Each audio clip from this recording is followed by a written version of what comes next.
Arsenault,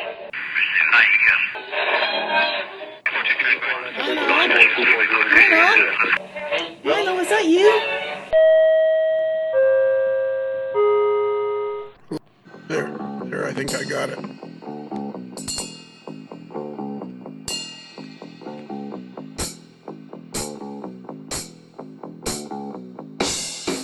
Yeah, this is going well, I think, so far. It's right up there with the rest of them. Yeah. All right, you guys. It's no different than the other time. Yeah, exactly. Before we have any more technical difficulties, for all you folks out there, we've been having technical difficulties, mostly because I'm in charge of the buttons. Boy, when we get enough patrons, the first thing I'm going to do is hire a guy to be in charge of the buttons, so that I don't have to do any of the buttons. You shouldn't have me. So please go to our Patreon page and sign up. Yeah, for God's sakes, we need another 880 people, so that I don't have to sign up people that you don't even know. Yes, yeah. It makes a wonderful Christmas gift. Yeah, that's right. It's a Christmas gift, exactly. Okay, you guys, before we get started, before we bring our guest into the studio, I need to tell you something. Uh-oh. Yeah, his name is Rob Arsenault, and he lives in Alberta, Canada. And usually, lots of times before I do a podcast, I'll connect with them on Skype to see how their audio is and see if I know how to push the buttons. So did you get one part of that right? Yeah. So anyways, when Rob and I were hooked up on Skype to test out his equipment, we ended up talking for 2.5 hours. Holy cow. So, boy. Yeah, so what I'm concerned about here is that basically at the end of this, I'm going to be exhausted. I bet. Because Rob is one of those guys that has like so much information, and he's like really fun to talk to. So I know you guys are going to like talking to him. Okay, Great balls of fire. Yeah, exactly. Yeah, he's like Jerry Lee Lewis, only on model railroading. Yes. There you go. The Jerry Lee Lewis of model railroading. Yeah, exactly. Somebody go get him out of the green room. All right. Well, let Spoon do that. Yeah. Hey, Spoon, go get him out of the green room. All right. Hold on a minute. Hey, Rob. Hey, Rob. Hey, what are you doing following me, Lionel? Crying out loud. I don't know how to do this, I think. Rob, it's time to come out of the green room and put the shrimp down. Yeah. Sweet. Right. Yep. Don't sit. Watch where you're sitting. Don't sit on the one end of that couch. Something's wrong with it. Yeah, I don't like surprises. Yeah, that's somebody McGurked on it, and we don't know what it is. It's been bubbling now for a while. I just was I'm looking at your website, weathermytrains.com. Okay, so I bet you Mike Ostertag. Mike, can I just call you Mike? Oh, yes. Okay. Today you can. Can I call you Steve? No. Okay. Have you looked at his website? Yeah, and I'm paging through some of his stuff right now. It's pretty incredible. It's fantastic what he does, but it's the start of his website. It's kind of like him, like, hey, Rob, you are going to be. I'm warning everybody right now. I'm telling everybody right now. You're going to be really interesting, and I'm going to be exhausted when this is over. His phone hurt a bit, just like a root canal. Exactly. So, Mike Ostertag, this is a fellow named Rob Arsenault, and you live in Edmonton, right? That's correct. And so that's Mike Ostertag. He's a locomotive engineer for the Canadian National Railway, working out of Green Bay, Wisconsin, and right now he's working out of, don't tell me, let me guess, Manitowoc. Is that right? That is correct. That is correct. Do you still have the Jeep 38-2 Grand Trunk? I have no idea what's there right now. I've been off for about a week.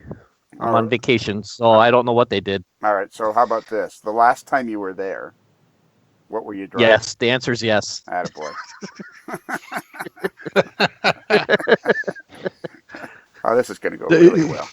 The questions aren't that difficult, are they, Mike? Yeah. I've been on how many podcasts now? You should know better. Well, true enough. Hey, Mike, what's your name? Yeah. Mike, Steve. There you go.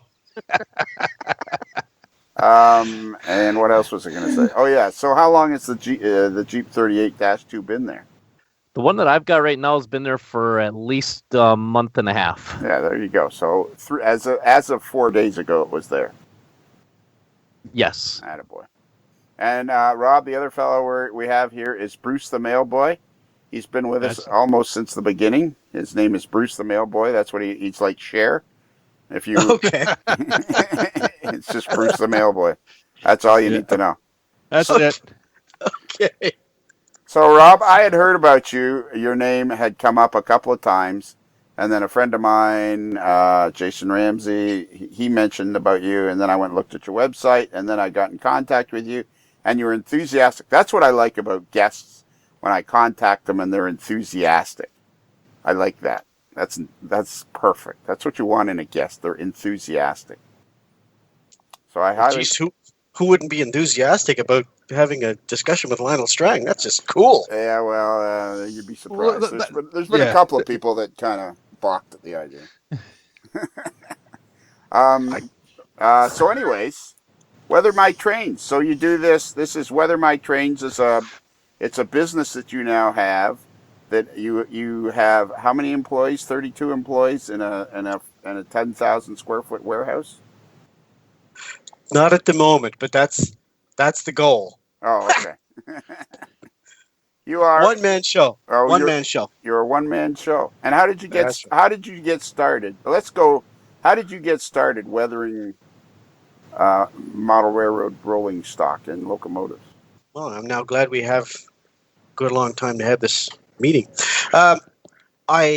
I got heavily back into model trains in 2013 after I retired from the Air Force. Okay. And I went to the local hobby shop because I've always felt that, trains out of the box just don't cut it for me. And I was looking for someone to hire to weather some locomotives for me. And there was only one name floated past me. He was a friend of mine, and he told me he wasn't doing it anymore. So I basically trundled over to the fine art store and had an in-depth discussion with the airbrush experts there, and they sold me an airbrush and a compressor, and I gave it a go. I figured I'd have to figure out how to do it myself, I suppose. This is a perfect example. I talked to you for 2.5 hours, and I didn't even realize that story. I didn't even hear that story. So well, that's where it started. Okay, so you just taught yourself how to do weathering 5 years ago, and you're already at this level of spectacularness? Oh, I don't know about that. I've always been drawing and painting, even as a young boy, really. And I'd say for the last 45 years or so, I've been engaged making aviation and railway art, the kind that hangs on the wall, basically, if you could call it art. So the whole time I was in the military, I would get commissioned for aircraft paintings. A pilot would want a painting of his F-18 or whatever fleet I served on at the time, and I was the local sort of go-to guy for aviation art, I suppose. Really? Yeah. So, and then I ventured into railway art a little bit in the late 90s, and Morgan Turney of Canadian Railway Modeler commissioned me for a couple of rail paintings that he reproduced as Christmas cards. There was an RS3 Plow Extra and the Canadian, I think. Somehow or other, somebody sent the RS3 Christmas card to the manager of line operations at CN in Edmonton. And at the time, I was posted to Cold Lake, and I got a phone call from CN basically saying, "Do you still have that painting? Because we're buying it." So Wow. It was kind of neat. I sold a couple of paintings to CN. They made 900 lithographs, and they gave those away to the retiring engineers and executives at Sultran and TTX. That's what I've been told anyway. That's what they told me they were going to do with them. What's Sultran? That company that has the sulfur leasing fleet there out here in the West. Okay. Do you know of that, Mike? You know everything about trains? Yeah, I've heard of Sultran already. So Sultran leases the cars that haul sulfur. No, I think they actually own them. I'm not sure on the logistics, but basically it's a sulfur transportation company. Okay. So long story short, basically, I've been a fine artist for about 45 years or so, and I kind of migrated the color knowledge, if you will, over to model trains. So I went from 2 dimensions to 3 dimensions, and a much smaller scale, of course. And I really enjoyed it, so I kept going. And I was a bit of a Facebook rookie. I joined Facebook in about 2013, I suppose. Okay. Fairly new to Facebook, and I found a Facebook group called Canadian Railway Modelers, and I posted a few pictures on there, and people liked them. And after a while, people started asking me if I did work for other people, and I decided, yeah, why not? I'll take a chance. If you want to pay me to experiment on your boxcar, I'll give it a try. What the heck? That's sort of went from there. And so were you a model railroader as a kid? As much as I could be. I got my first train set after harassing my parents for probably 3 years at Christmas 1972. Okay. A lifelike F7, a Swift meat reefer, CN gondola, and a CN caboose, and a circle of track.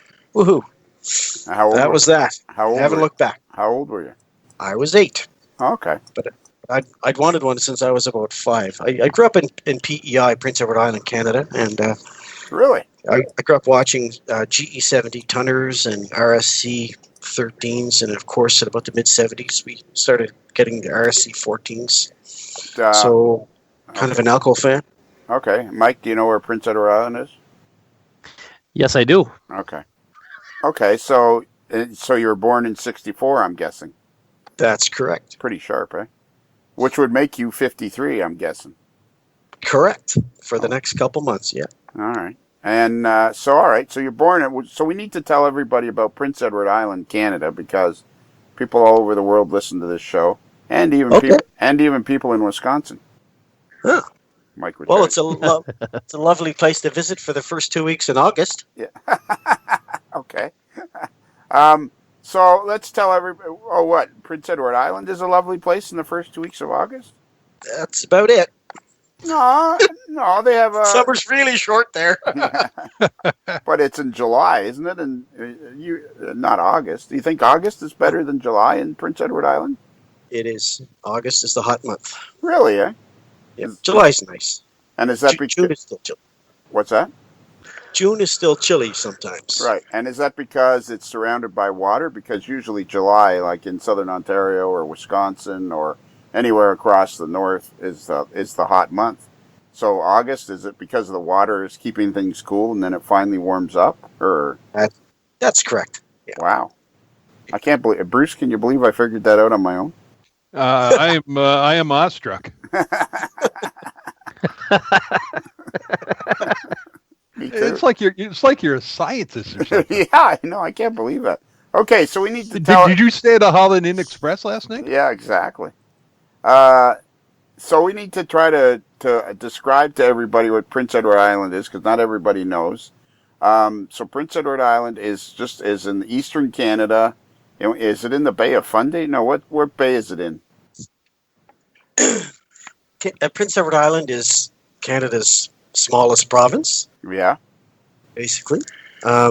Population around 100,000 or so. Okay. But that might be optimistic. It's the birthplace. Used to have a lovely railway there. It's the birthplace of the Commonwealth. Birthplace of Confederation. Confederation. It was the birthplace of Canada. I bet you didn't know that, Mike. That I did not. No. Okay. Exactly. So okay, it's in what body of water is it in? What body? It's in the Atlantic Ocean. Is it is that the Atlantic Ocean there, or is that not called some sort of the Gulf of something or other? Oh, the Gulf of St. Lawrence, of course. Okay, the questions will get easier. Come on now. For crying out loud! If I didn't know it was, I knew it was a Gulf. It had to be a Gulf of something. You can't be surrounded by that much land and not be a Gulf of something. I can't give you all the answers. You have to go and visit. I've been to Prince Edward Island. I love Prince Edward Island. It is, for everybody that needs to know, if you go to Prince Edward Island, it's what everybody thinks Canada is like. That's what it is. Correct. And then they built a gigantic bridge, and it's still. So where did you live? I lived in Summerside, which is a small town. It's a very small town. Yeah. When I was young, we were looking at probably 3,000 to 5,000 people. It was a town that basically, there's no real anchor industry there, but we had at the time we had an armed forces base there, Canadian Forces Base Summerside, where they flew the Argus Maritime Patrol aircraft and the Buffalo and Labrador fixed wing and rotary wing rescue squadron was there at 413 Squadron. So it's like, pretty neat. Yeah, so Summerside is like so many towns, like Fargo, North Dakota. It's like one of those towns where you think, you hear the name so often, you think it's a big place, and then you realize it's like just a tiny little place, but it's like a place that you always hear the name of because there's nothing else there. Yep. It's a friendly little place. I mean, it's one of those places you could probably still leave your car unlocked if you're not going too far from your car, and it'll still actually be there when you come back. Sure. And are you saying that Fargo isn't friendly, or? Oh, I love Fargo. Have When you I was based in Winnipeg, I used to go to Fargo quite often. Well, of course you did. See, this is what I was telling you guys. This is the problem with Rob. I try to make a joke about Fargo, North Dakota, and he goes, I've always been to Fargo, North Dakota. And I'm like, oh, my God. Love it. BNSF Coltrane Central. Yeah, I love it. BNSF Coltrane Central. Of course. You're one of those guys that has a million pieces of information in your head. Does it hurt? Oh, big time. You have no idea. I don't even sleep. All right. So, so you're an artist. So then, as a kid, you like trains. Did you, like, in your teenage years, were you into model railroading, or did you leave it, like, when you got to be a teenager, or?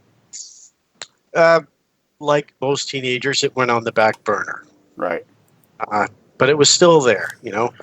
If there was a train coming, I would stop and wait, because in PEI, you could hear the whistle blow, and you know, it's a branch line, and a very rickety branch line. So if you heard the whistle blow, you kind of had to stop if you wanted to see the train and wait a little while. So that's what I did pretty much every time.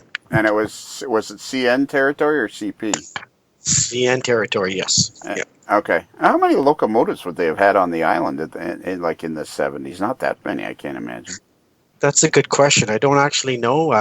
I would guess 10 or 15, maybe more. I really can't say. In my teenage years, they'd moved all the 70-tonners to the east end of the island, and all the RSC-14s were working in the west end. That I know for sure. RSC-14. What's an RSC-14? Mike? Yes. What is an RSC-14? RSC-14, I'll have to look it up, but I believe it's a 6-axle, like the American version would have been like an RSC-5.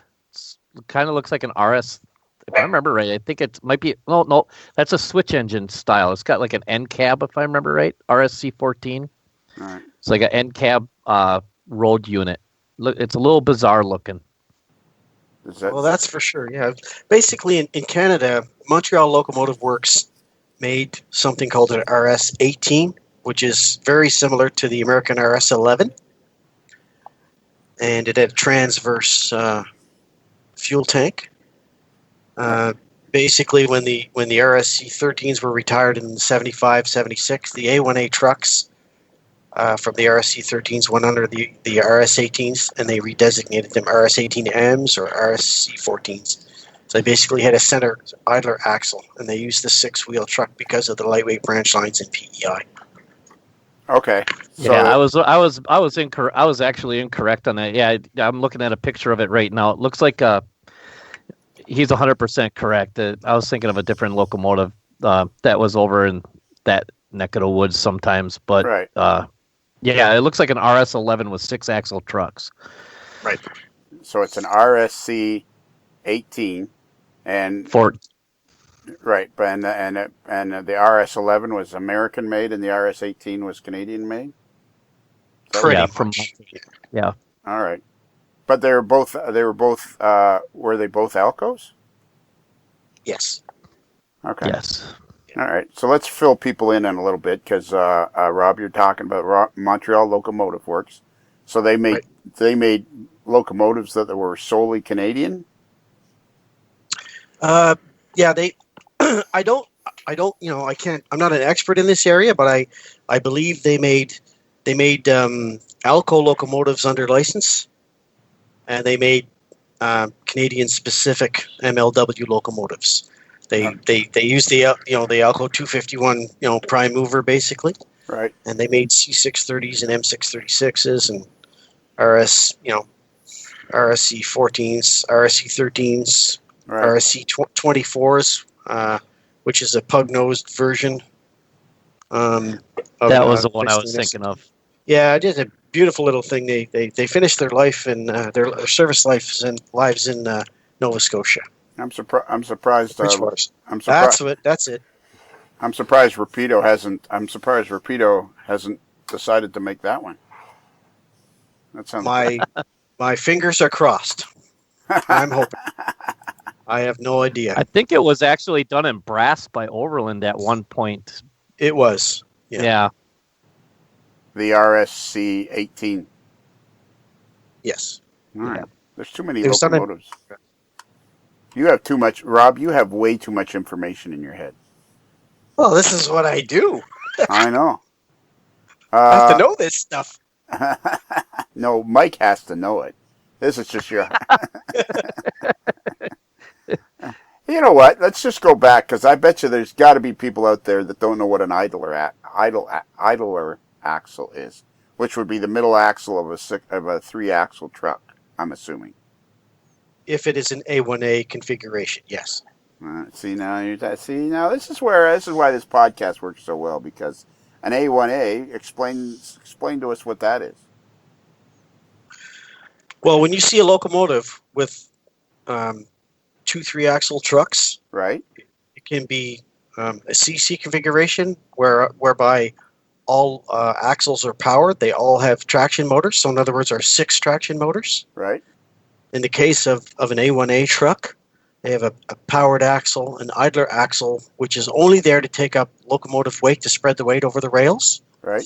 And then the 3rd axle would be another powered axle. So in the case of the RSC 13, which gave its trucks to the RSC 14, the 2 outer axles were powered with traction motors, I believe, and the center axle was an idler. Okay. And if you're familiar with the 1000 series GMD1 and later the 1600 series rebuilds, it's the same situation.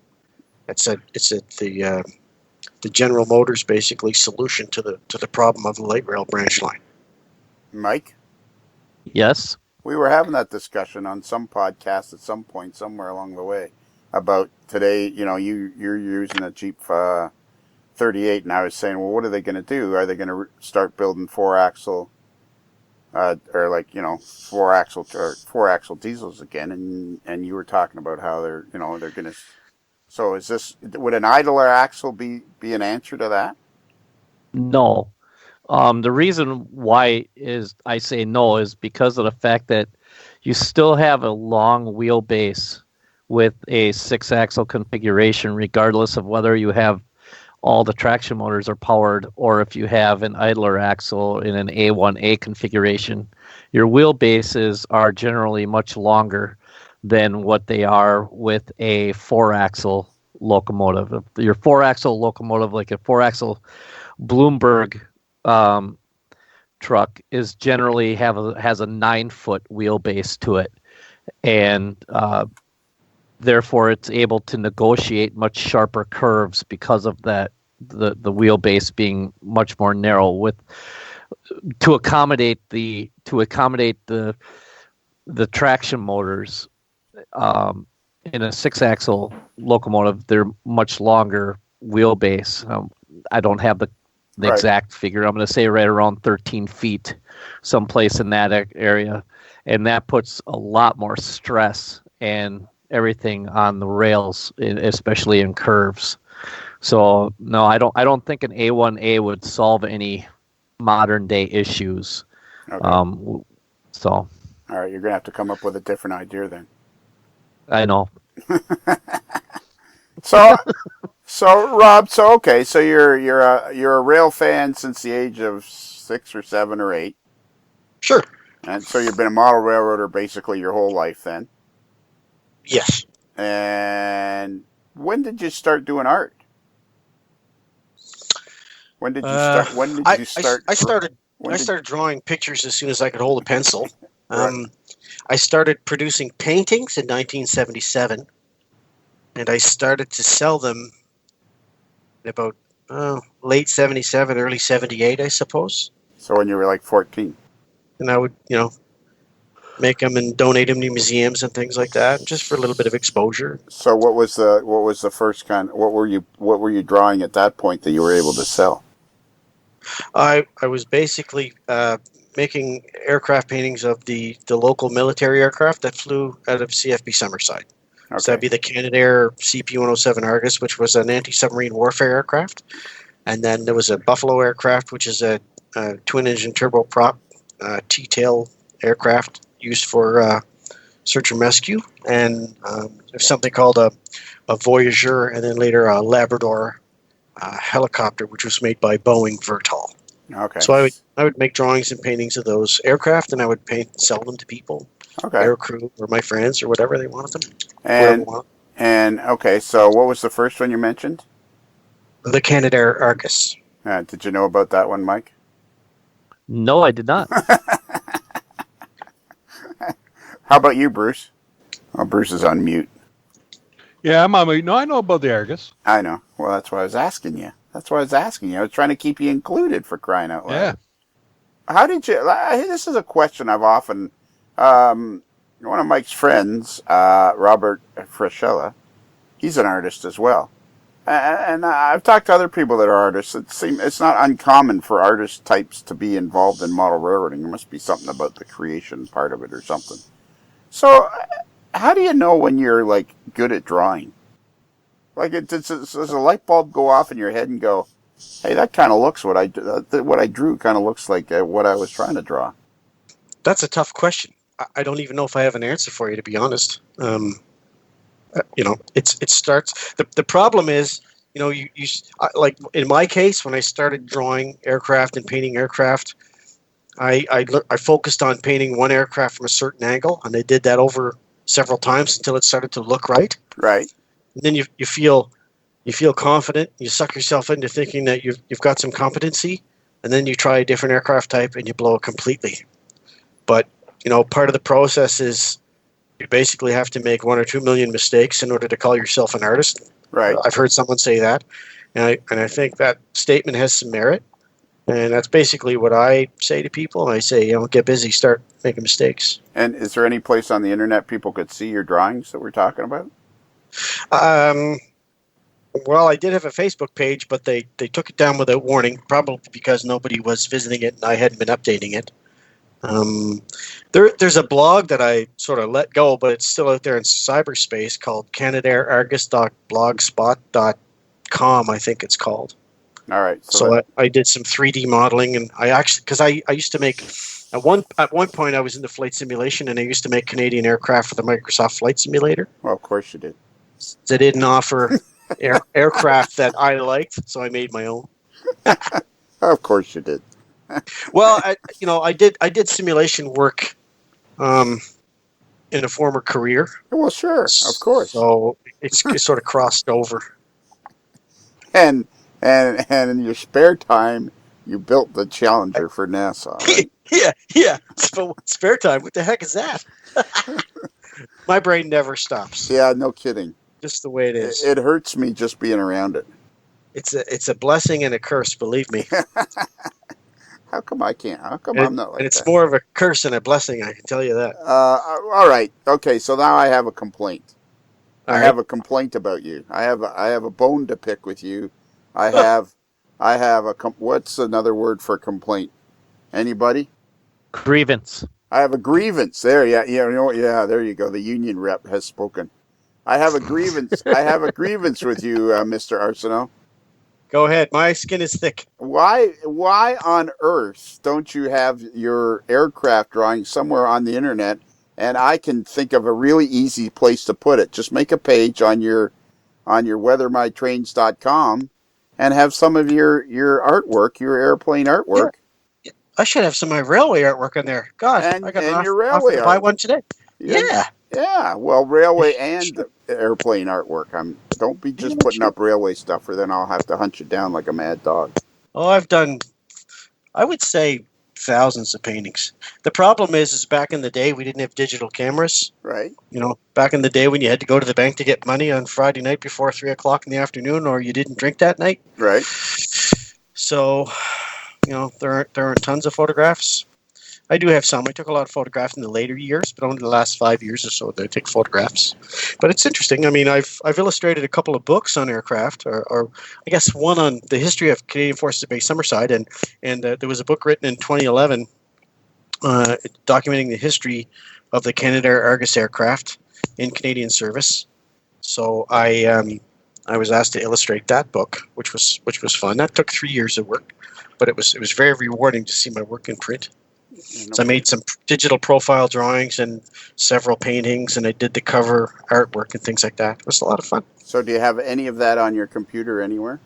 On my computer, no, just on hard drives. I try not to clutter up the aircraft stuff. Let me rephrase the question. I could post you and I are going to come to blows. That's what's going to happen. You and I are going to finally somebody other than me. Yeah, exactly. You and I are going to come to blows. All right. So you have digitally some of your artwork stored digitally. Yes. Okay. Make a page on your weathermytrains.com internet website, and put up some of this digital art so people can see it. Okay. Well, it's kind of a previous life, you know? It doesn't matter. People are interested in what you're capable of doing, and then with all this great weathering you have, people would be interested to see. I have two friends. Actually, I don't have any friends. I know two. Sad truth. Yeah, sad but true.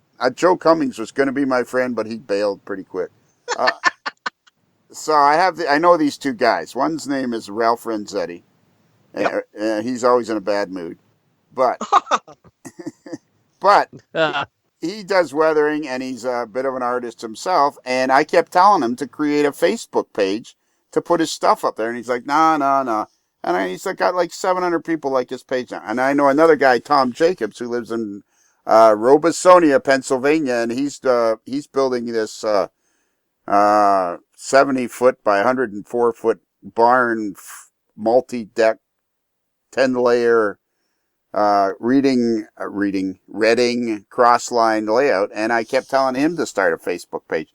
So it's the same basic principle. People want to see your stuff, so make a page on your website for people to see your aircraft art. Yeah, I suppose I could do that. And your train art, like whatever it is you have digitally, so put some stuff up there. Yeah, maybe it's an appropriate bit for the About Me page, I suppose, because exactly. I talk about the fact that I was an artist. And after this, people are going to want to see it. And I can get a flight into Edmonton. I know planes go to Edmonton, so I can go there and I can go there and beat you with a wet noodle. By the way, now we're talking about Edmonton. Is Wayne Gretzky still playing for the Oilers, or is that all over now? I don't think so, but his statue and his name is everywhere I go. Oh, is there really? I'm not a hockey fan. I have no time. Sorry. Yeah, no kidding. And by coincidence, you happen to design the logo for every NHL team, along the way somewhere. Yeah, all right, sure. All right. Hey, Rob, to piggyback on what Lionel is saying, I found your page. Okay. Get off the horse and just do it. That stuff is incredible. What page are you talking about? You've got that Argus, Argus down to a science. Oh, yeah. Every single photograph on that page, on that CanadairArgus.blogspot.com, yep. Every single photograph is absolutely identical to the next. I don't know. I've seen a lot of railroad artists do stuff that have been very, very good, but you have this uncanny ability to. It's incredible. People have to come to this website and take a look at it, and they'll get a great appreciation for it. I know I did, and I've only been looking at it for like 5 minutes. Yeah, these ones that you're seeing, the 3D models, those are the flight sim aircraft that I made, fully animated and whatnot. But if you look further in, you'll see samples of the drawings I did for the book and whatnot. Yeah, I've been hunting around all over the place in this website, and there is some really, really, really, except for the one photo where you're holding up your first printed poster. That one is, I might take exception with that one. That one's a little creepy looking. So what's the name of the website, Mike? It's exactly what he said it was. Let me just back up to it. Canadair Argus.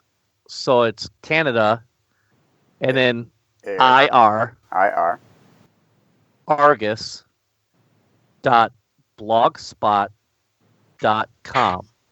So CANADIRARGUS.blogspot.com. Perfect. That's perfect. And it's like he says, there's a lot of flight sim stuff in it, but if you go and start rooting around in here, you've even got some pretty cool. Would it be tail art in Canada? Because like in the United States, we use nose art. You know what I mean? That was tail art.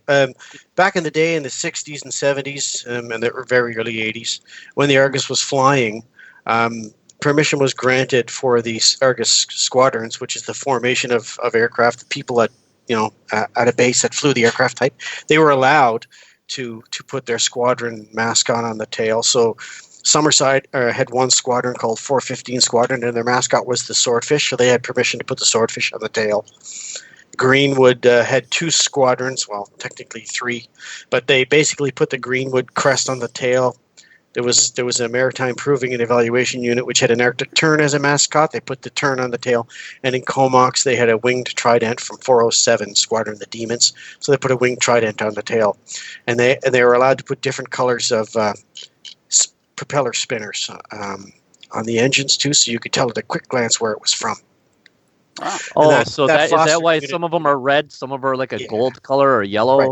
Yeah. So the yellow ones, the yellow ones were from British Columbia, 407 Squadron. The blue ones were from Greenwood, Nova Scotia, and the red ones were from Summerside. Exactly. Oh, that's really cool. Yeah, and what that did was foster, really cool. And what it did was foster unit morale and pride during anti-submarine warfare competitions, both inside Canada and then later. They'd hold an O'Brien competition, so they'd compete for the best sub-hunter in Canada, best squadron, and then the best squadron would go and represent the Royal Canadian Air Force or Canadian Armed Forces at international sub-hunting competitions throughout the British Commonwealth. So I'm assuming that's what the Argus actually is a sub-hunter, correct? Yes, yeah. It's long gone. It was retired in 1982.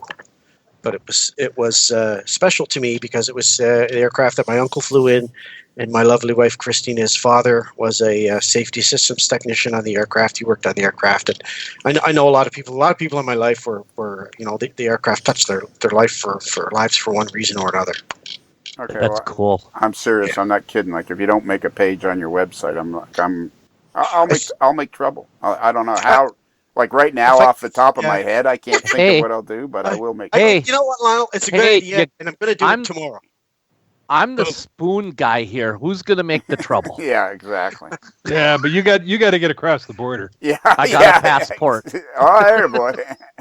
I'm flying. I think the neat thing about some of the art is the fact that I took a gamble before the painting was ever done, and I would photograph and post-process photo in-progress pics for people to look at the painting as it developed.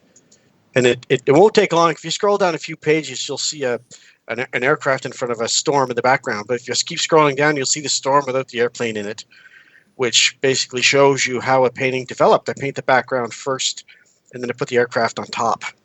And then I let the lighting of the background dictate where the highlights are going to fall on the aircraft itself, which is how I tried to make the aircraft painting look more realistic. Okay, so the reason we needed to talk about all this is because fast forward to the year 2013, you get back into the hobby, and because did you ever do anything like from the age of 20 till your late 40s, or were you pretty much you were out of the hobby, you were always interested in model railroading, but you didn't really do anything? Is that kind of?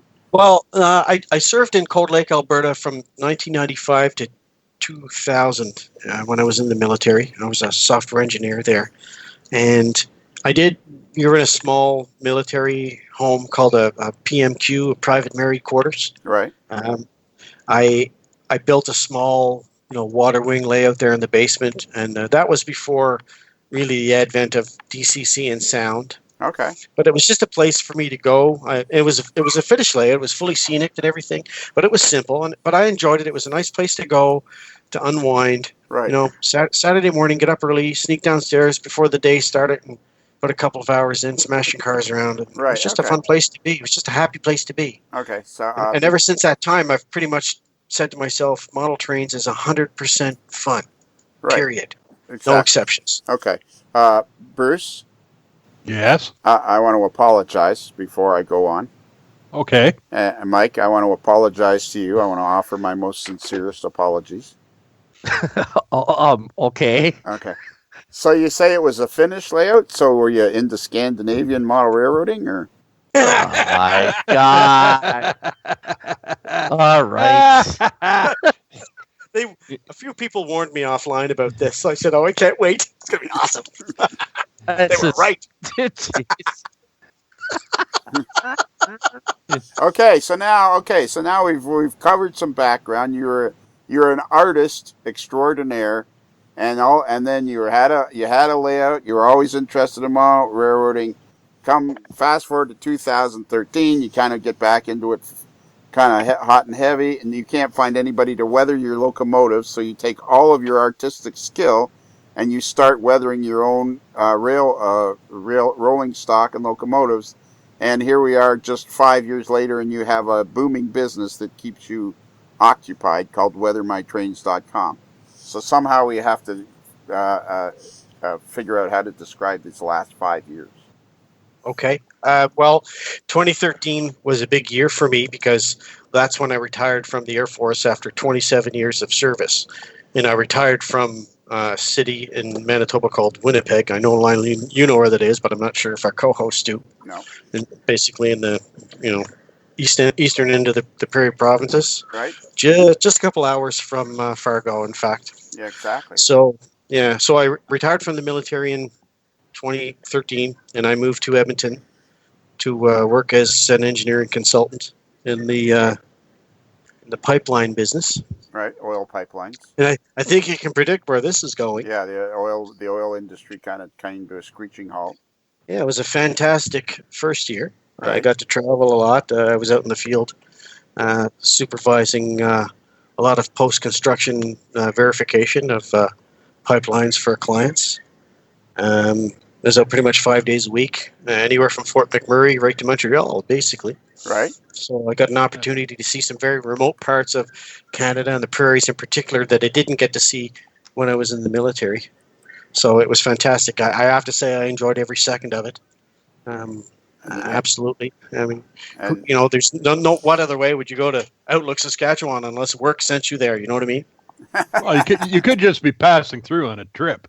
Yeah. It's cool. I remember we went for lunch. There was only one place to go in Outlook, Saskatchewan. It's an Esso gas station with a restaurant. You go in there, you order, and the guy says, "You want something to drink?" And I say, "Yeah, sure. I'll have a Pepsi here." He points at the pop cooler out in the gas station. He says, "Go get yourself a pop." Awesome. Love this place. Any real estate for sale? Or soda. Is Bruce? You know Yes. Saskatchewan well. Is Outlook Saskatchewan like Blind River, Ontario? It's not as big. But it's the same basic. It's the same basic Yeah. idea. Everybody in Saskatchewan knows where it is because that's all there is. Something like that. It's kind of like Dog River, Yep. All right, where's Dog River? Corner gas in the middle of nowhere. See, now you're talking about a TV show that's only in Canada that nobody knows what. Oh no, it's in the U.S. as well. Mike, have you ever heard of Corner Gas? No. Exactly. Nobody's watching that show. Okay, so you go to the art store, you get yourself an airbrush, and you start weathering cars and locomotives. Right. I think I started on locomotives right around that time. It hadn't been out yet, but Rapido had announced their first GMD1, the 1000 series original GMD1s, and Credit Valley Railway was announcing that they had a weathered version of the 1023 for sale. And the 1023, as far as I know, I don't know everything about them, but I study it a lot. It was one of the most heavily chipped GMD ones from the engine compartment doors being opened and closed. A lot of the black paint fell off the locomotive, so it's very heavily chipped down to primer. And Credit Valley Railway was offering this as an exclusive. So I thought, wow, I want to learn how to weather, and I want to do some really complicated stuff. So rather than start with a box car, which is what everybody seems to want to do online, because I knew I had some color mixing knowledge already under my belt, I said, why don't I start with something really tough? And then that way, I figure if I learn how to weather something really tough, then the easier stuff will be a lot easier. Right. Get the hard stuff out of the way first. Okay. Eat your broccoli, and then you can have the pudding.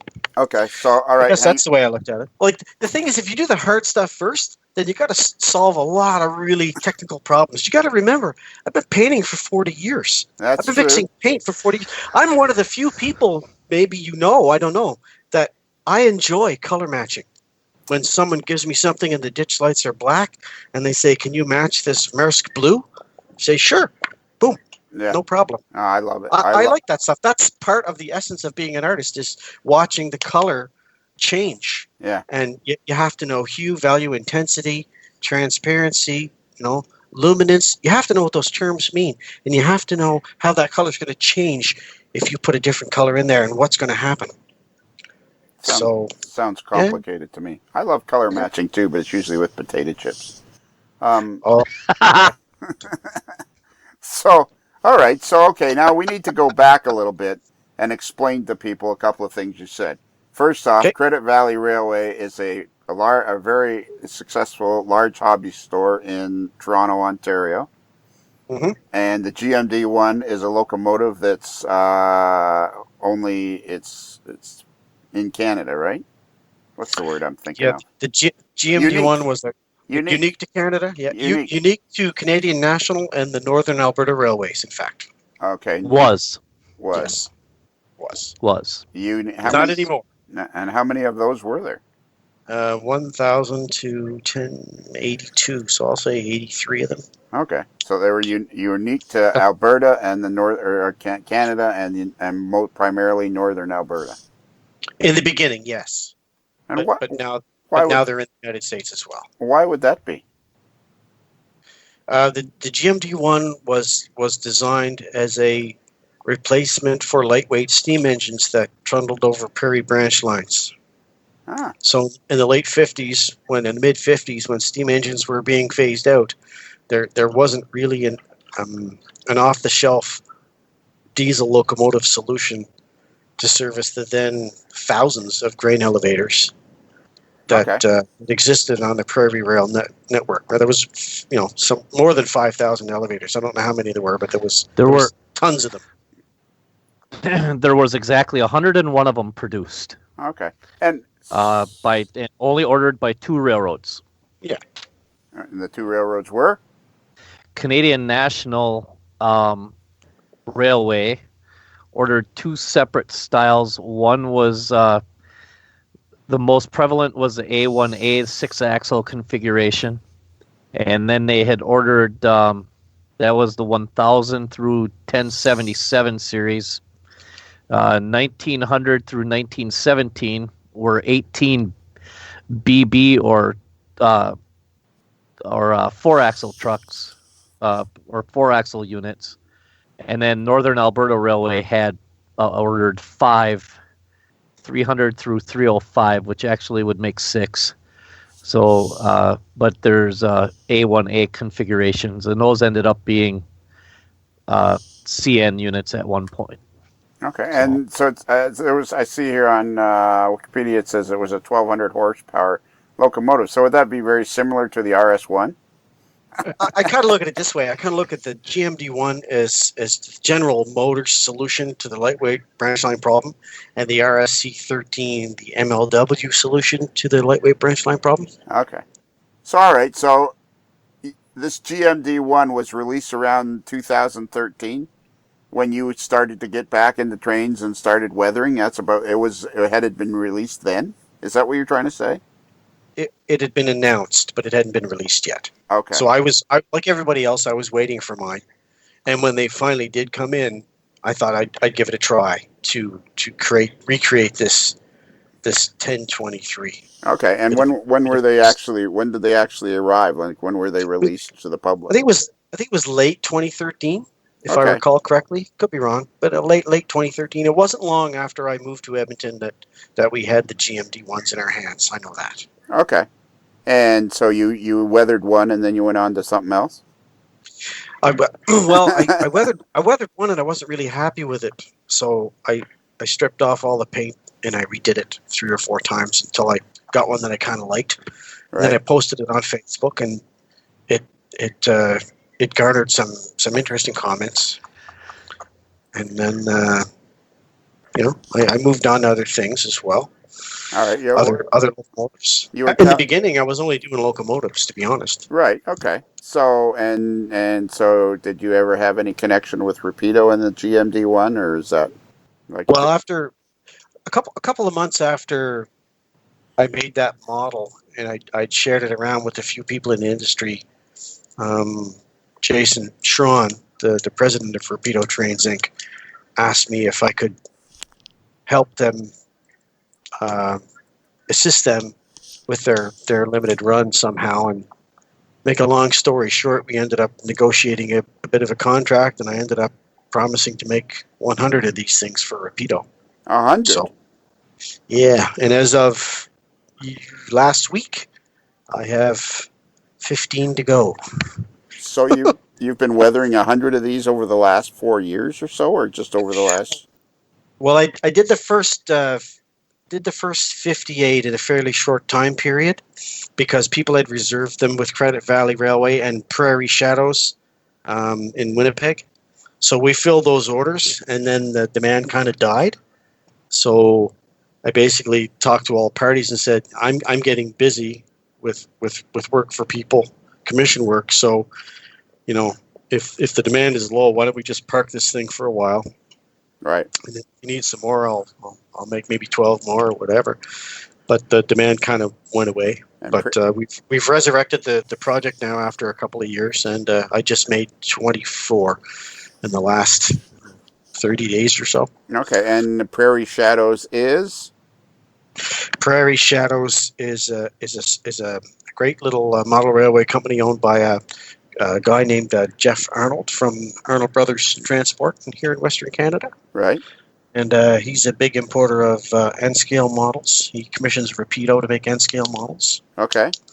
And so he was selling the HO scale versions as well. He goes throughout Canada to train shows, like a lot of shops for exposure. So Prairie Shadows is a hobby shop? I don't think he's got a shop per se, but okay. I think he's got a bit of a traveling roadshow. He's got a very large inventory for a one-man show, and he goes to train shows. And he actually commissions, for example, he commissioned Intermountain Railway for runs of 300 grain cars, and they'll have special numbers and special patch outs. And I think if it weren't for Jeff Arnold and his forward thinking, a lot of modelers wouldn't have those cars, because I'm not sure Intermountain would make them. Right. Okay. So he's taking a bit of a risk doing that. That is kind of a specifically Canadian thing. Is that what you're talking about there? Right. Okay. So did you say Jeff Arnold is a part owner of Arnold Brothers Transport? I think he refers to himself as the Western Region Operations Manager. It's a large family-owned business, and if I said any more than that, I'd be making stuff up. I don't know for sure exactly what his title is, but I know he's a Western Region Operations Manager. I believe that's how he referred to himself in our last conversation. Yeah, pretty much everything on this show is made up. Yeah. Just you got to keep it interesting. Yeah. Not this particular episode. I just mean everything since we ever started is made up. So that fits in perfect. Yeah. Just like my weathering. Yeah. Proto-Lansing. Yeah, exactly. Yeah, Proto-Lansing. Yeah. Okay, so it's kind of hard to figure out which direction to go next with questions, because I want people to understand, like, you on your website, you sell all sorts of products, you have all sorts of things weathered, and you do this now as your source of income. Like, you left the oil industry in 2014, and how did you decide that you were going to do weathering model railroad weathering as a way to make way to make a living? Well, I could, while I was in the oil industry, we could see the writing on the wall fairly early into the program. We knew things were starting to go south, but people weren't leaving their jobs because they wanted severance and whatnot. And I, like everybody else, stuck it through to the end. But we knew the writing was on the wall. We knew it wasn't going to turn around. And I was able to hang on until 2016. I lost my boss about a year before that. So it was just me and a few guys in my little area there at the company. And one by one, people started to leave when it got really bad. And I just started to throw a little more fuel on the business to see if I could make it work. So, I said to my wife, why don't I just have a little bit of a sale and see if we can drum up some business? Right. And, it's sort of, it's been a steady growth period. I've tried to have small businesses for several years. I've tried different things. I've tried photography. I've tried, the aviation art. But the reality is it's very hard. And it doesn't matter how much passion you've got. It's very difficult to grow a business if it's not the right kind of business. Right. And the ironic thing about the weathering is I never intended it to be really a business. I just intended it to be a hobby for myself. I wanted to gain some competency in the craft. And I took on a little bit of work from other people as a way to maybe fund the hobby, help buy some locomotives or whatnot. It was just a small little thing. Right. But it continued to grow. So I decided to make my own Facebook page. And then a friend of mine who is a general manager at a fairly successful car dealership here in Edmonton said, it's time to start looking south. It's time to start looking to the United States and doing some American models. And then, a couple months later, he'd say, okay, time for a website.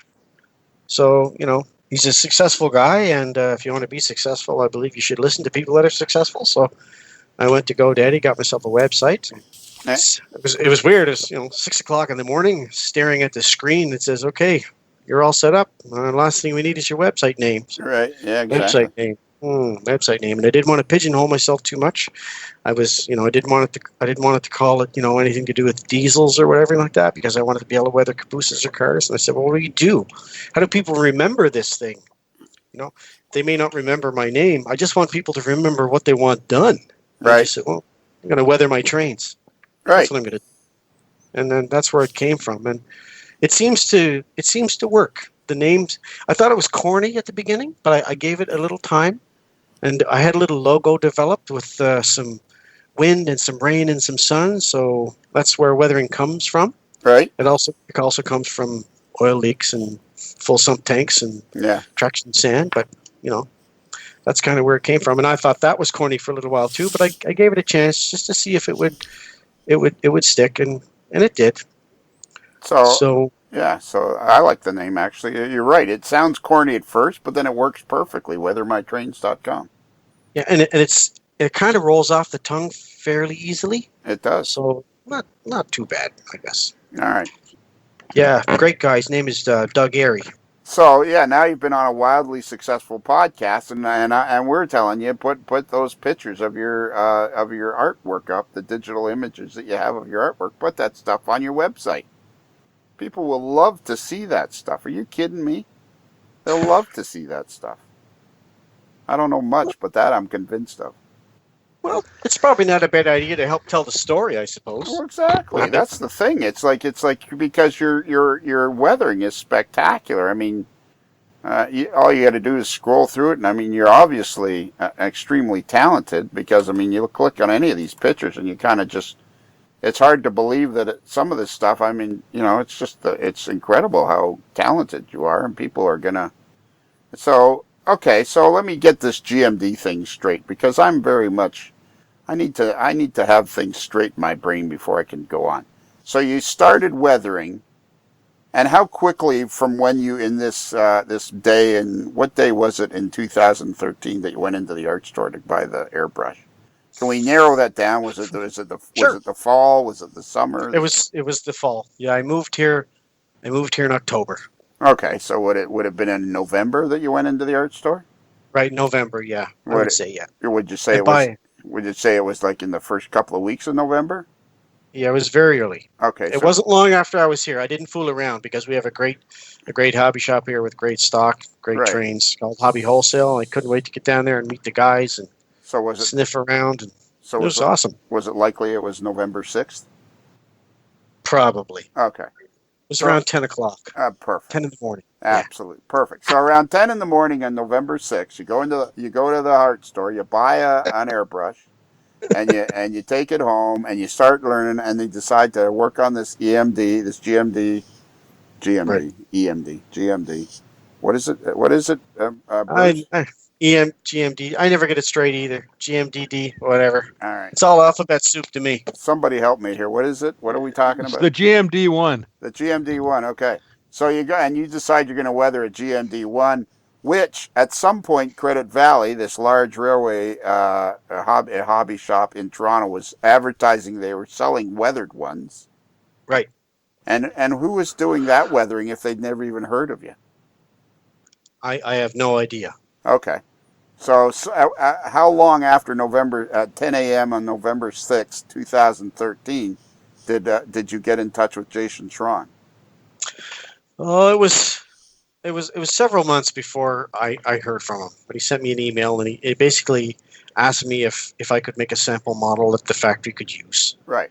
And my response was, I didn't want to sound rude, but my response was, as far as I know, there's only one photograph of this locomotive in existence.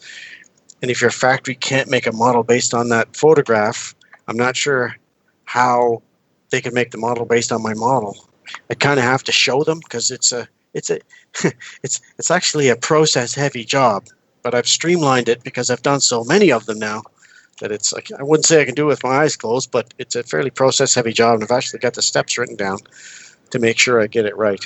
So I basically said, it'd be just as easy if I just weathered the things for you. Right. So would it be before the end of 2014? Yeah, I would say. Okay. I would say spring summer 14. All right. Probably in April or May. Probably Right. May. Probably like May 23rd or something. Yeah, you're talking to a guy right now that can't remember what he had for breakfast. So yeah, let's say May. All right. So if you could, Rob, if you wouldn't mind just stepping over to the other side of the studio for a minute, because I want to talk to Bruce and Mike. Huddle up here, guys. Sure. Okay. All right. Okay. Yeah.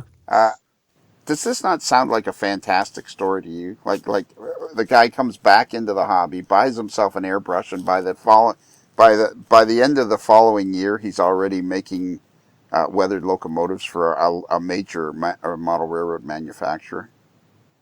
I'd say so. Yeah, it's right up there in the Hollywood script, Yeah, yeah. It's like I don't think this guy realizes how fantastic this story is. Okay, all right. Yeah, it's an amazing story. It is an amazing story. So, all right, so like Jimmy Stewart would be starring in. Yeah, exactly. Yeah, exactly. Yeah, but Lionel, we have to make sure that Ralph doesn't hear this. Well, yeah.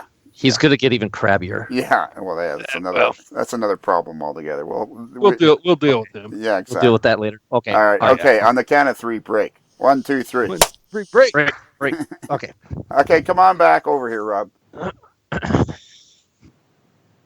What did I miss? We were just talking amongst ourselves. It's nothing important. So This seems like an unbelievably fascinating story to me. That you get back into the hobby. And within less than a year, you're painting locomotives for a major model railroad manufacturer. Yeah, it was pretty surreal. I have to tell you that it was pretty surreal, and it was a huge leap of faith that Jason made in commissioning me to do this. I was pretty nervous about it, but I figured, by that time I'd made a couple for close friends. I figured, I could. This is a repeatable process now. It's one thing to make one, but if you had to make 10, let alone 100, you have to have a repeatable process because the quality has to be at least the same in every one.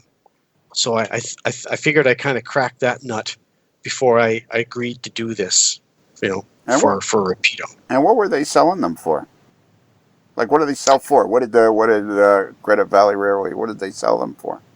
$395 was the price at Credit Valley Railway and Prairie Shadows. $395. Oh, okay. $395. Yeah. And all right, so that's not for a fully weathered locomotive. Did it come with a decoder? Yes, a decoder and ESU sound. Wow. Fully weathered for $395. So, by the time the factory gets paid, by the time Rapido gets a little profit, by the time Credit Valley gets a little profit, and I get a little bit, $395 gets eaten up pretty quick. So, you could probably tell there's not tons of money in this, Right. but it was certainly fantastic exposure to me. Yeah.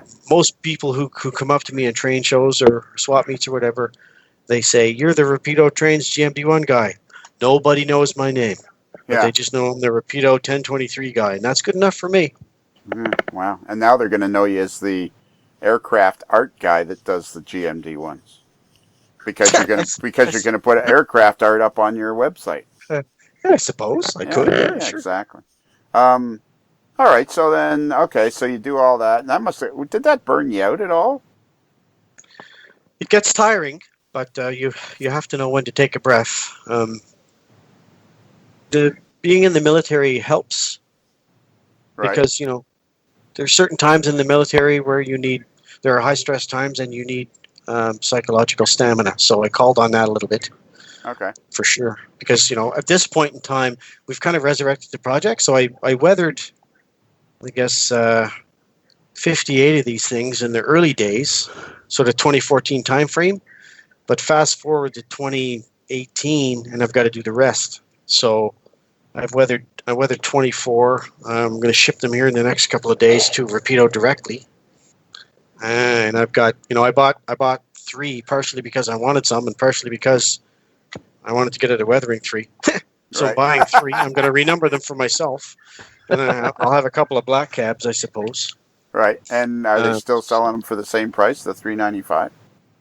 That one I can't comment on. That's going to be between you and Rapido. My job is to get them to Rapido. That's what I need to do. And it's been challenging because I'm a dealer for several companies now, and I also do a lot of commission weathering for people. So I have a lot of priorities to sort of deal with. This thing got bigger than I ever thought it would, actually. Yeah, that's kind of what I've been kind of headed towards, because people, like you must be getting recognized. Like on your website, you're selling Bowser and Rapido and ESU and scale trains, and you're getting a lot of people. So what other places other than Edmonton, Alberta, and Rapido has anybody else asked you to weather their stuff? Like what kind of places? What's an interesting story of somebody in?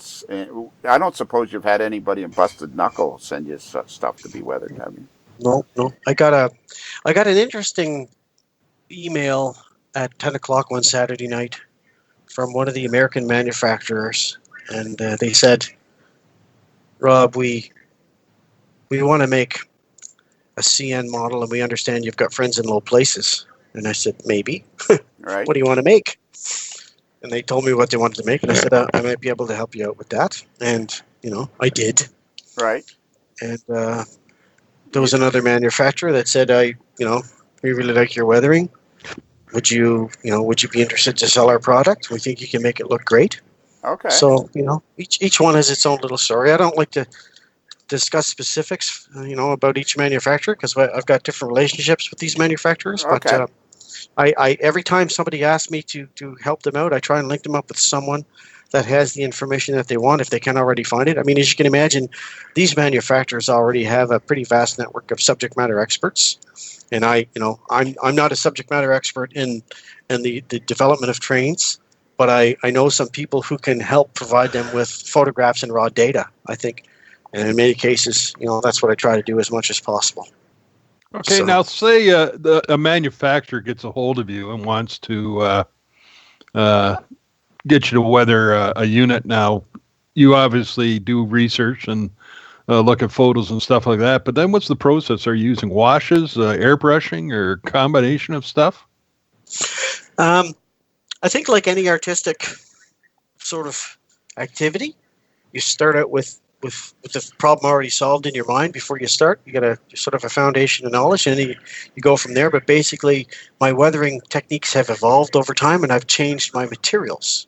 So when I first started doing this, I thought, I don't know anything about these. I don't really know anything about the paints anymore, and I knew that Floqual had gone, and a lot of the other paint manufacturers had gone as well, or you couldn't get their product. So that was my first problem: is I've got the airbrush and the compressor. What am I gonna paint the models with? And I did a little bit of research online, and I found a product called Vallejo. Now, everybody except me, I think at the time, knew what Vallejo was, but I didn't. And the local shop, turns out, was selling this stuff. So I went through some of the little colors, and that's what I was using for a little while.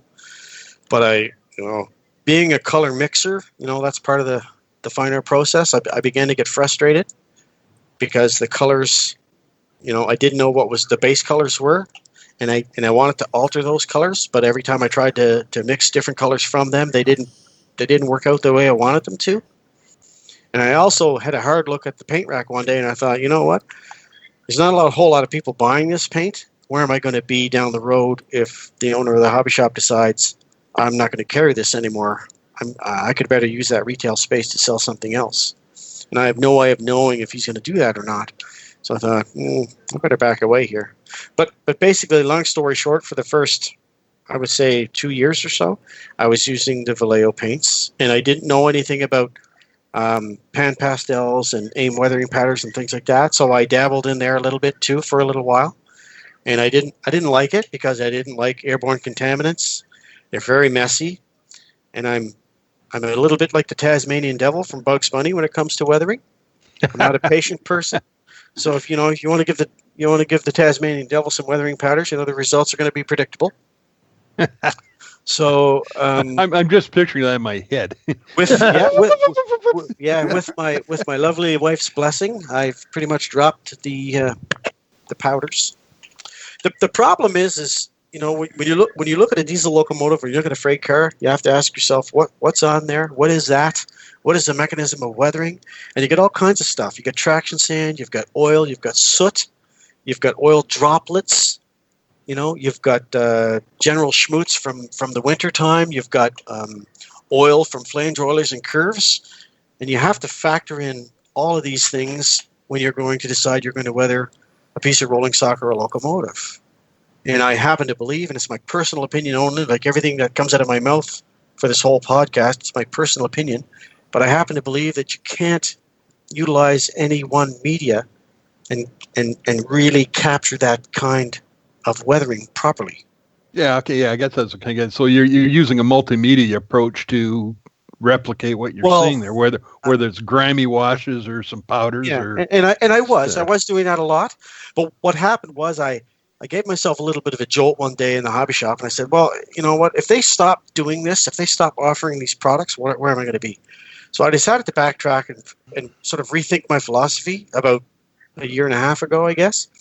And I went back to the fine art store where I bought the compressor and the airbrush, and I started buying and using the same artist acrylics that I've always been using. And I just I put airbrush media in and I shoot them through an airbrush instead. And I'm far happier because I mix up my own colors from scratch, because color mixing is a challenge I enjoy. So I like doing that. And what most people don't realize is if you mix up a grimy brown for trucks, say on a CN locomotive, you take that color and you spray it on a Union Pacific locomotive or BNSF or CP rail, it's not going to look right. And that's a problem because, your brain perceives color relative to the other colors around it. So you really have to be careful. There's no one-size-fits-all rail brown. Right. And that's where I think a lot of people are being misled because they go to the hobby shop, they want to buy a bottle of rail brown, and they use it on everything, and it doesn't look as good on all the rolling stock. And it frustrates me to no end when I see people on Facebook posting, oh, I went to the local hobby shop to buy some rail brown. I want to do some weathering on the weekend, and they're sold out. I say, dude, it's friggin' brown. Make some. Yeah. So what are you using? Artist acrylics then? I use artist acrylics, yes. So And not what do you ex- use? not What do you not use to thin exclusive. that down to put it through your airbrush?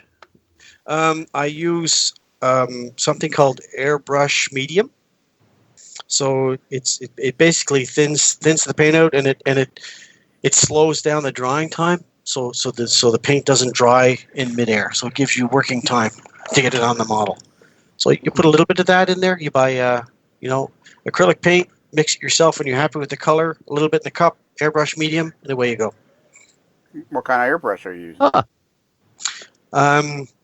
I use an Iwata Eclipse HPCS with a 0.5 millimeter tip. A lot of people on Facebook probably once a week ask what kind of airbrush they should buy, and there's 50 people giving 50 responses, and they're all right. Okay. It's Yeah. like Coke versus Pepsi. If I gave Mark Knopfler a toy guitar from Dire Straits, he could probably still play Sultans of Swing pretty darn good on it. Right. That's a great So at song. the end of the day, it boils down to the guy on the other side of the airbrush. Boils down to the human error, I guess. If anything else. Sultans of Swinger is a great song. Oh yeah, and that's one of my big secrets. George Jones is always on the iTunes, or Sultans of Swing, or something cool, something fun. That's a secret. Gotta have some music. Yeah, when you're weathering, you gotta have some music. Not anymore. Cat's out of the bag. And earlier there you said about 5 minutes ago, you said something about General Schmutz. Right. What is that? Just road grime. Ah, okay. Rust, dirt. You'll notice in the wintertime, well, in Canada, Right. I don't know what happens in Florida, but in the wintertime, when the trains go through slush and ice and level crossings, there's a lot more coffee consumed in the cab, I would assume. Right. So the grounds get thrown out the conductor's side. They go all down the side of the locomotive. So there's a lot more dirt on the locomotives in the wintertime. It's pretty much impossible to keep them clean, just like it's impossible to keep your car clean in Canada in the wintertime. Can't speak for Florida and stuff. I'm not in Florida. I'm in Canada right now. I'm in the northern part of the hemisphere. But I know you're down. So we actually have a locomotive engineer in our presence. Do you throw your coffee out the window there? I do not drink coffee, but I know a lot of people that do. They'll drink half a cup and then throw it out the window. And down the sometimes, sometimes they forget to open it.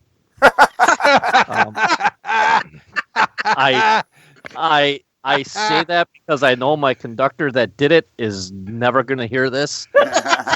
Funniest thing I've ever seen in my entire life. We're just going down the road. We're just having a general conversation, and all of a sudden we're coming up to one of our first stops, and he goes and he turns, he takes a drink of his coffee, he just goes and typically he has half of the, there's two panes.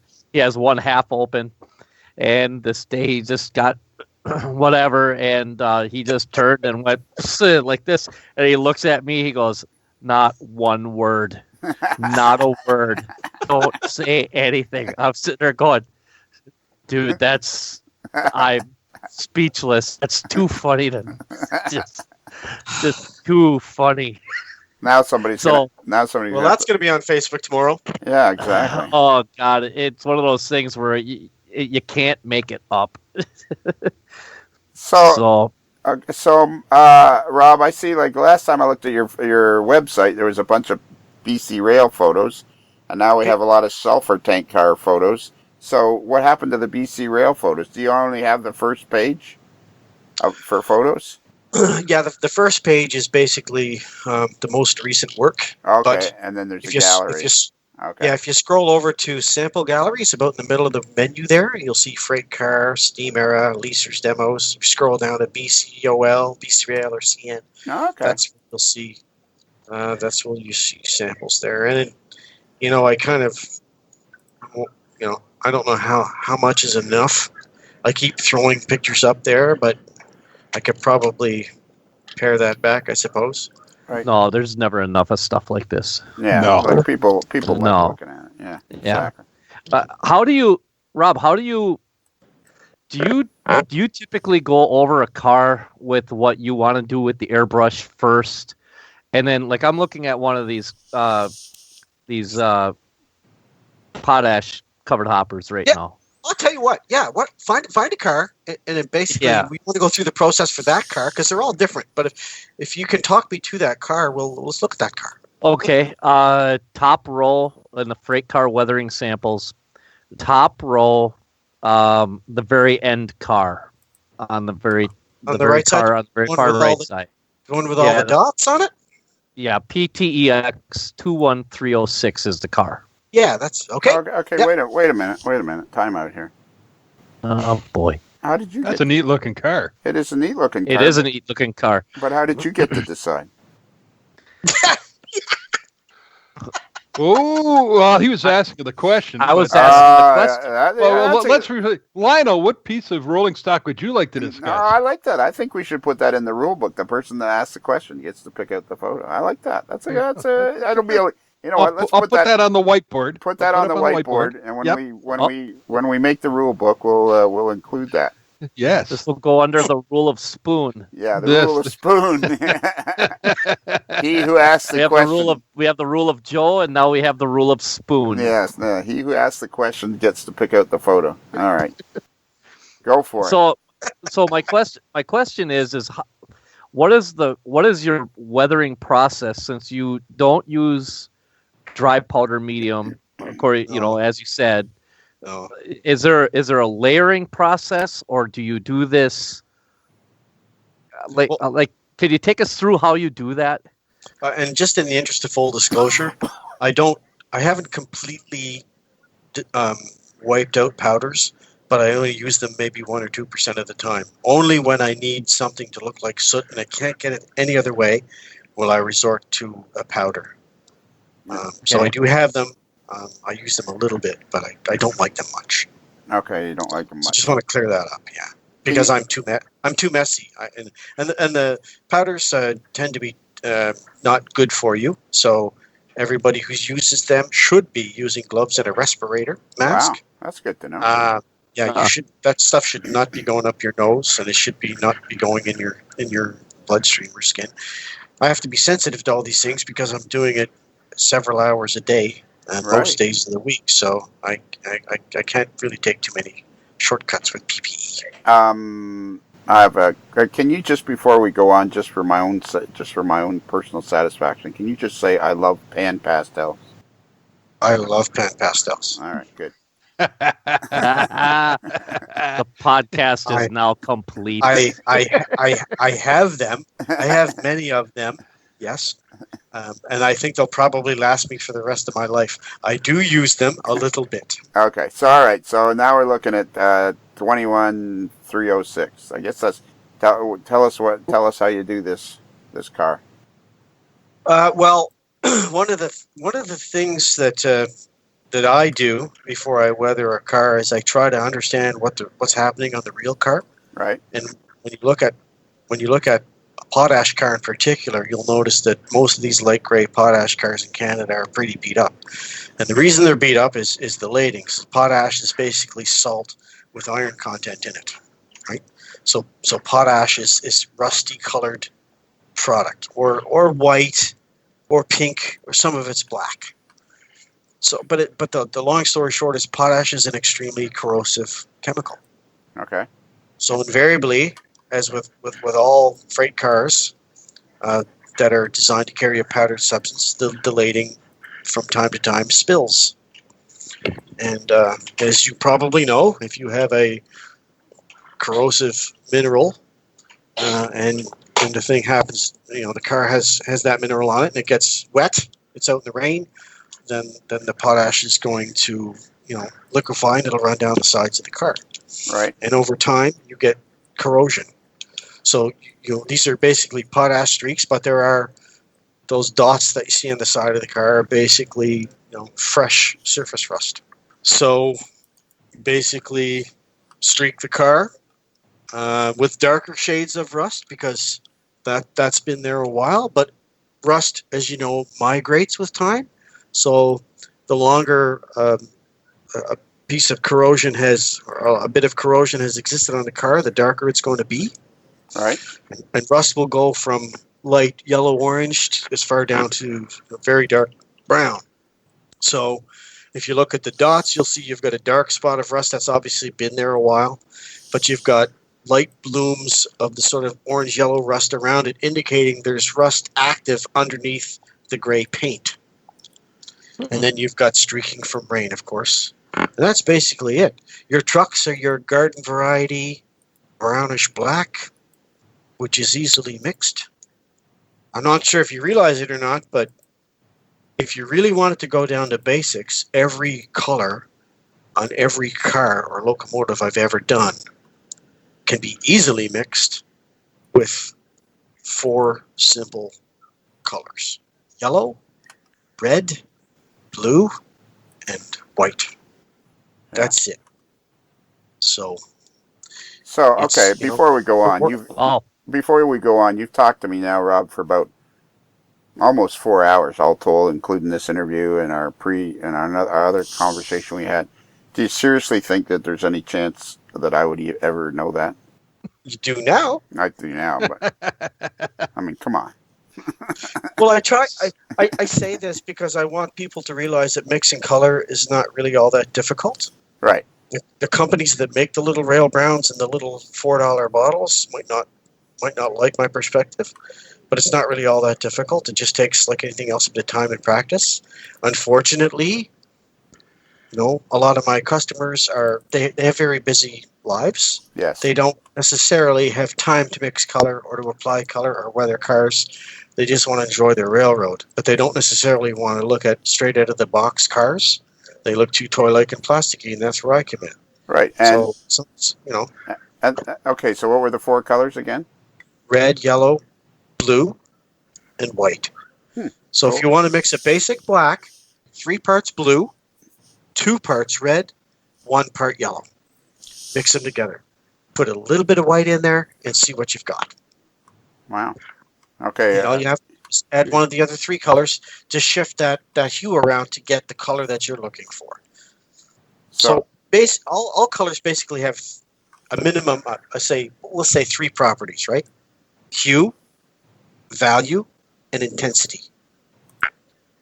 And it's important to understand these concepts if you're going to mix your own colors for your own weathering. Hue is what everybody in the world knows. When you ask them what color that is, they'll say blue, green, red, whatever, yellow, right? That is hue.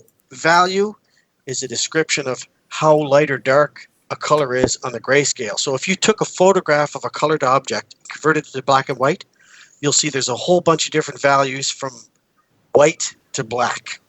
So that's the value of a color. So you've got light blues and you've got dark blues, right? That's the value, but it's still blue. So the hue is still blue. The value is light blue or dark blue. And you've got intensity. So that's the purity of a color.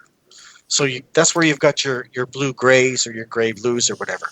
So basically, intensity is a description of how pure the value is. So if you took a dot of blue, a drop of blue, and you mixed a drop of, white in it, you got a light blue, or a little bit of orange in it, say to tone down the blue to make it more gray, then it's not as intense as it once was. It's not as fresh. And once you alter blue like that, you can never get that back. Okay. Yeah, are you writing any of this down, Mike? No, I'll listen back later. Oh, okay. So the other 2 terms you hear people use a lot, and many people don't use them correctly, but you've got 3 terms actually: tints, tones, and shades. So a tint is any value that has white added to it. A shade is any hue, any color with a little bit of black added to it. And a tone is any color with a little bit of gray added to it. Right? So you got hue, value, intensity, tints, tones, and shades. And all of those 6 characteristics work together. It's complex because no matter what color you mix, when you're mixing a color, you're mixing it on a white surface. It'll look correct to you. And then you put a brush laden with this color against your model. Immediately, it'll look right, but maybe it'll look wrong. So you have to go back to the palette, add different colors to it to make the color that you want, hold it against the model and see that's the one, put it in the airbrush and shoot it. And that's basically the process. That's And pretty. it sounds very complicated, but once you start to do it, it's actually not bad at all. It's just one of those things. It's a psychological hurdle that you just have to clear. That's very interesting. The only problem I have with that is, as far as for me, Hugh is my loser cousin that won't return my skill saw. But that's one other thing I want to touch on before we go, because I thought it was really cool that you told me, is I asked you, like, why are all these, I thought part of the hobby for people was doing weathering, and you had a great explanation of your customers are, people that are busy, like, they're EMT guys or whatever, and they don't have time to do this, so therefore, they want to get the models on the layout, they want to get their models weathered, so this is where your customer base comes from. Right. My customers like the look of the prototype railroad, so they only have limited spare time. So a lot of my customers I've got customers that are IT specialists. I've got one customer is an IT specialist, a bigwig with Norfolk Southern Railroad. I've got doctors, lawyers, CN engineers, in fact, CP, like locomotive engineers. These guys work some pretty long hours, and when they do get the odd hour off or two to do a little bit of model railroading, they don't want to figure out how to make, how to play around with these colors and how to learn about hue, value, intensity. They just throw a box to me, and a couple of weeks later they get the box back, hopefully, and deliver what they want, basically. So yeah, a lot of guys feel like they don't have the confidence to even try it, or they don't have the time, and there's a lot of reasons. But some guys, I've got one customer that's arthritic. Okay. He just can't do it. He can't hold a brush. Right. And he likes, he's a collector. He's got a collection of models at his office, but he can't do them himself. But he wants them, so he's got no choice. He's got to outsource. Some guys just have volume. They have 65 car coal train, 65 car grain train, 90 car grain train, sulfur train. They don't have the time. They'd rather do the electronics, or they'd rather do the bench work, or the backdrop painting, which, who knows? I could be doing some of that for some of the local guys down the road too. Yeah, exactly. So, okay, so just to wrap up, so roughly how much would it cost to get pick any locomotive? Hey, let's pick say you're a locomotive engineer in Manitowoc, Wisconsin, and you operate a Grand Trunk, a Jeep 38-2, and Right. you wanted to get it weathered. How much would that cost? Well, I do have a little menu item on the website called the rates page. There's a little bit of light reading on there, of course, but basically I've got some samples of freight car weathering, maintenance the way it works. So I've got light, medium, and heavy weather jobs on locomotives, so to give you a feel for what I perceive to be a heavy weather job. Right. I'm finding more and more now a lot of people who do their own weathering are still commissioning me for work because they don't want to tackle the medium or even the heavy weather jobs. They don't want to figure out how to chip paint, or they don't want to figure out how to do rust, or they like my soot or oiler for whatever reason. So they will weather the lion's share of their own equipment, but when it comes to the really tough jobs, they'll just say, you know what, instead. So sometimes they do that. I on the rates page right now. Am I to assume, and are the listeners to assume, that you actually are doing this tagging option by hand? I've done a couple by hand, yes. Like that reefer that's on there, that was done by hand? No, the only one that I did by hand is just above it, 2 rows above it, that CP boxcar. Okay. 214874. That's done by hand, both sides. Wow. And it's only by special request. It's not something I'm going to do on speculation because I really don't like to do it, because it's all hand painted with script liner brushes and whatnot, and it just takes a lot of time. Wow, So that actually looks pretty good. you find yourself basically working for nothing, right? Wow. So nobody wants to do that. I'm particularly proud of the Soo-line hoppers right beside those two, though. The two Soo-line hoppers that we've got the dark lettering, and you've got I don't know if it's rust or basically down to primer, but it's pretty wrecked. The ICE cars. Yeah. I was pretty proud of those cars. Wow. And I just happened to stumble across that, and I thought, holy cow, if this guy is doing this by hand, that's well, not the level reefer. of insanity. That's a decal, but the CP box is a hand job, yeah. And people like the by side swipes. They like those a lot. when I sideswipe a grain car. Everybody seems to want one of those. I see them a lot in real life too. So, Yeah. Oh yeah. All right. so there's well. one of the Rapido 3,800 cubic foot hoppers there, 7377. Yeah, bit of a sideswipe there through the noodle. Yeah, I would imagine any of those cars that are sideswiped have made their way through Manitowoc at some point or another. Oh yeah. I can neither confirm nor deny these. We seem to be hung up on something. Oh, notch up the throttle another notch. Oh, We'll get there, through. there it goes. Yeah, there It's you go. that scraping sound. Yeah, it was really hard. Now it's really easy. Yeah, you know what?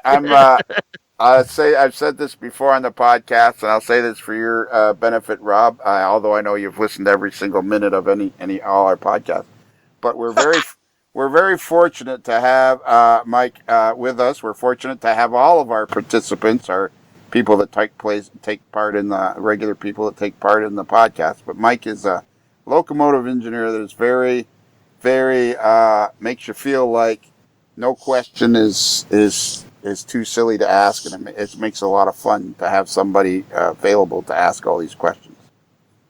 So Mike, we kid because we care. Yes, I know. If I didn't like it, I wouldn't be here. Exactly. So rolling stock is like from $50. Cabooses, rust buckets, side drive $75. Light weathering job. Yeah, I love how you put just enough to rid your model of the plastic. It's like $125. A medium weathering job is $150, and a heavy weathering it starts at $175. But depending on what person wants, it could go up from there. Yes, but typically, 9 times out of 10, it's $175. I try to keep it reasonable because I get volume that way. If I keep the price reasonable, the guy will say, well, I'll send you 3 or 4. And then I kind of have an unwritten rule that if you send me 4 pieces, I'll discount at least 15%. Okay. And then I have sales from time to time as well. Sort of the popular one is a Weather 3, get 1 free. And it's been good and bad because what happens is I get flooded with work. And then the first time I did it, I didn't put any limits on it. So I had guys sending me 12 and 15 and 16 locomotives. So, as you know, model railroaders are an extremely patient bunch. Yeah, I He think said so. tongue in cheek. So next thing you know, I'm swamped with too much work, and people are getting impatient, and you plow through it. Then everybody's got their locomotives already weathered, so then the business stops. And then I found that people maybe, if I'm not careful, people will sit and wait for a sale, which there's no guarantee there'll ever be another sale. I just, Right. sometimes if the backlog goes too low, I'll throw up a sale, and sure enough, the boxes will roll in. So seriously, do you ever need to have a sale ever again? I mean, you seem to be like you must be getting busier and busier and busier. Yeah, it's I'm kind of a victim of my own success in a way. That's good. But it's been good. I try to be good to my customers. I have one guy in Ottawa that sent me 2 boxcars, and he said, I can't believe you got them done so fast, and I really liked them, and he's really happy, and he said, like, I can't believe you treat me so well. All I've got is 2 boxcars. And I said, yeah, you got 2 boxcars now, but down the road, you might buy an ES44, or you might buy a Rapido Canadian. You might want that weathered. Who knows, right? Right. You're already as good as your last piece, as far as I'm concerned, and every piece I make is a rolling business card. So I don't know where that thing's going to go. Yeah. So, my rule of thumb when I'm weathering any locomotive or any piece of rolling stock is before I say it's done, before I send that photographs for approval to the client, before it's top coated, I ask myself one simple question. If the guy's really angry and he rejects this model and he doesn't even want it back, can you live with this thing if you have to own it? Right. The answer has to be yes before I finish, before I show him the photograph. So, okay, so that's kind of cool. So before you put the top coat, the finished coat on, you'll take a photo of it and send it to your customer. Yes, for approval. And that's tricky sometimes because with some of these weather jobs, with rust, for example, it really needs to be really dull and flat to look like real rust. Okay, right. Sometimes I'll take a chance and top coat over the rust. Okay. And sometimes people get me to add a little bit, but they never ask me to dial it back.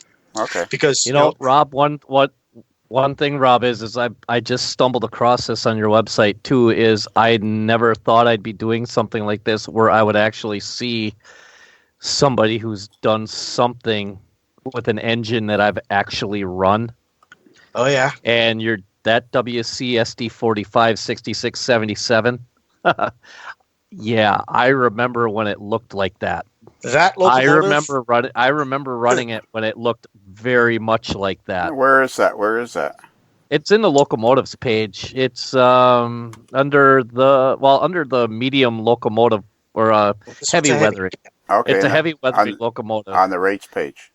Yeah, on the rates page, and it's 1, 2, 3. Because we got other stuff. To nine rows down, third, the second from the right. And what was it again? Just so everybody can. Wisconsin Central. Wisconsin Central SD45, the 6677. Yeah, and I believe this is what the engine looked like just prior to it being retired. It was not in good shape, and it looked terrible. And boy, did you nail that. Wow, that's pretty cool. That's pretty cool. Did you ever operate? You know what, Rob, that probably is one of the biggest compliments you can get. That looks horrible. Yeah, that particular model is actually plying the rails in Australia now. So, Mike, did you ever operate that locomotive? Yes. Oh, come on! How cool is that? Yeah. Hey, you know what? If you look 2 boxes down, you'll see the pile of GMD1s all together, black cab, all weathered up. Yeah. Those are the ones I'm doing for Rapido. Oh, okay. Wow. And everybody can see that if they go to Rob's page, weathermytrains.com. So now, Rob, if you could just step out of the studio for a minute again. Sure thing. All right. Huddle up, boys. Yes. Yes. Is this guy not a natural for the Kelly questions? I'd say so. Yeah. Oh, yeah. Absolutely. Yeah. But I've got another question or two for him first. Okay. Yeah, I just wanted to make sure, but then we got. Yeah. I think so. Break on 3. Yeah, break on 3. 1, 2, 3. 1, 2, 3. Break. Okay. All right. Come on back in, Rob. So, Bruce the mailboy has a question. Yes. Besides the weathering, which is all over your page, you're also an authorized dealer for Bowser, Rapido, ESU, scale trains, and intermounted. So you're flogging other products. Now, when you say somebody wants to buy one of the latest Bowser CP rail units, and you can tart up the DCC on it and weather it and send the whole package out? Yes, absolutely. Yep. I take reservations for models. I'm treated like any other dealer out there. Right now, for example, Rapido has recently announced the B36-7. So people are ordering B36-7s. They just fill in the model order form. I whip them an invoice in QuickBooks, request a little deposit just to make sure they've got some skin in the game. And I place the order, and when it comes in, I weather it right away and get it on the website. I've been fortunate that many manufacturers pick my orders fairly quickly when the models arrive from China because they know I'm going to get them some extra publicity. I try to do everything I can to make their models look their very best right away. So if you'll buy in bulk from Bowser and weather them all up and then sell them, or no? You basically order it like you would from your local hobby shop. So if you want to, like, for example, right now Bowser this month actually is the order deadline for the SD40-2F in the Central Maine in Quebec livery in Bangor and Aroostook on the 29th of March. Whatever. This is a reservation due date. So if you wanted a pair of these Central Maine and Quebec locomotives and you wanted them weathered just like the picture, you could actually order that. You can order, and you can see if you scroll down the pricing, you can buy an unweathered model, and you can buy a model with a light weathering, medium or heavy weathering. Send me a couple of photographs in the mail, and I'll make it happen. So the good thing about that is you can order the model from me directly. You save on time because you don't have to get the model from your local shop or from the manufacturer and ship it to me. So you save on shipping as well. So you only pay shipping one way from me to you, and the first time you see it, it's already weathered, it's ready to go. Some guys don't want to run a locomotive on the layout until it's weathered, so it'll sit on the shelf till it gets weathered. I don't quite understand that either, but that's their thing. That's the way they do it. It doesn't hit the layout until it's weathered. So this way, the first time you get your locomotive, it's weathered, it's ready to roll. And I can age it, 20 years on the first day I get it, if you like, whatever you want. Huh. It's a question of having a little faith in me looking at the sample galleries to say, can this guy tackle this? It would probably surprise you to know, it certainly surprised me, that a lot of people don't know. They'll see CN models and they'll see me weather CSX or Norfolk Southern or whatever, but they don't necessarily know if I can weather their Union Pacific locomotive. Right. Or their MKT, locomotive. And people are cautious. A lot of my clients haven't mailed models out of the United States before. They don't know what to do. They don't know about the customs form. And I talk them through it, and I help them make them realize it's really a straightforward bit of business. It's not big at all, not a big deal at all. So, now I've got customers in most American states. In fact, I shipped 2 of those Rapido hoppers to Kansas.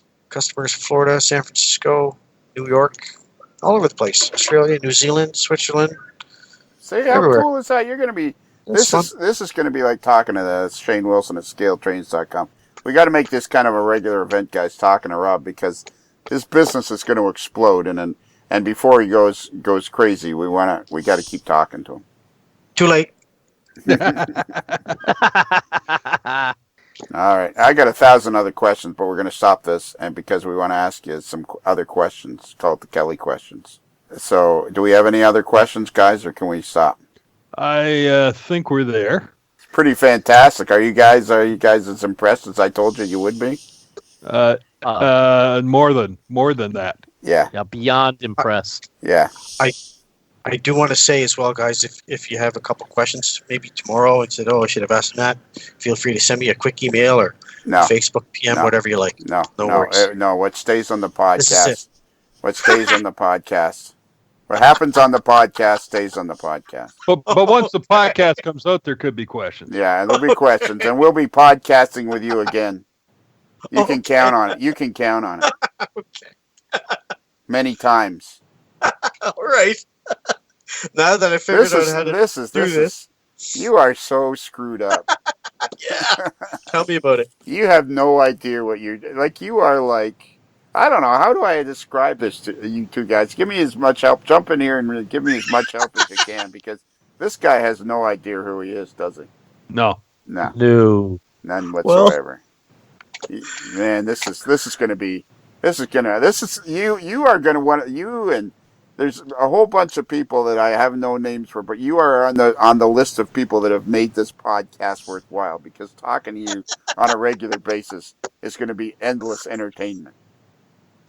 I'm in. Yeah. All right. We have a website called themodelerslife.com.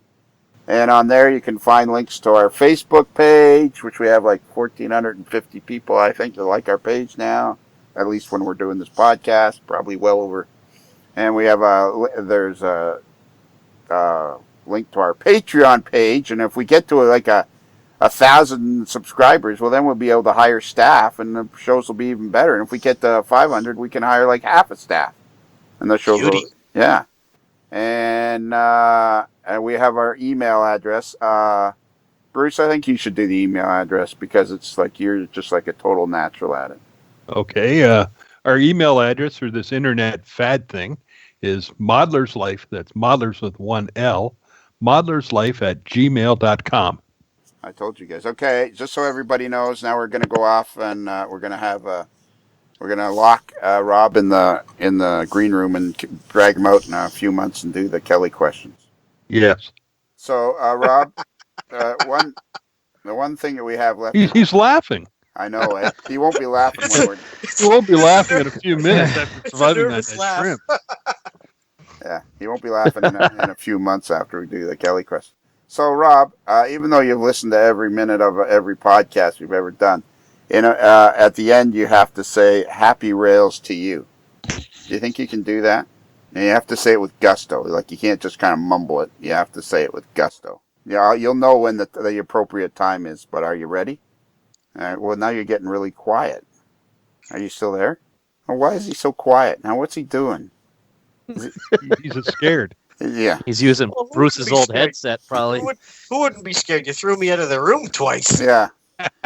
Well, Rob, as we close the barn doors on another episode of A Modeler's Life, and the sun slowly sets over the back 40, I guess there's nothing else left to do except for you to say, Happy rails to you.